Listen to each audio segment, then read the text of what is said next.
પંચમહાલ જિલ્લાના ગોગંબા ખાતે ભારત રત્ન ડોક્ટર ભીમરાવ બાબા આંબેડકર સાહેબની 135મી જન્મ જયંતિની ભવ્ય ઉજવણી કરવામાં આવી હતી. તો ભાતીજી મહારાજના પતંગડમાં આયોજિત આ કાર્યક્રમમાં રાજકીય આગેવાનો સહિત વાલ્મીકી સમાજના મહિલા, પુરુષો અને યુવાનો મોટી સંખ્યામાં ઉપસ્થિત રહ્યા હતા.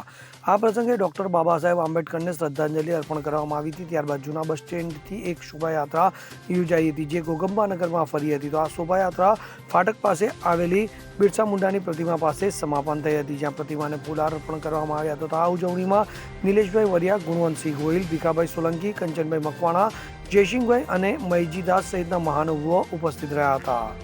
યોગેશ કનોજિયા સાથે CN24 ન્યૂઝ, ગોગંબા.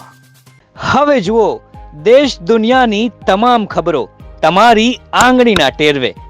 ઉઠાવો મોબાઈલ અને Google Play Store પરથી ડાઉનલોડ કરો અમારી CN24 ન્યૂઝ મોબાઈલ એપ.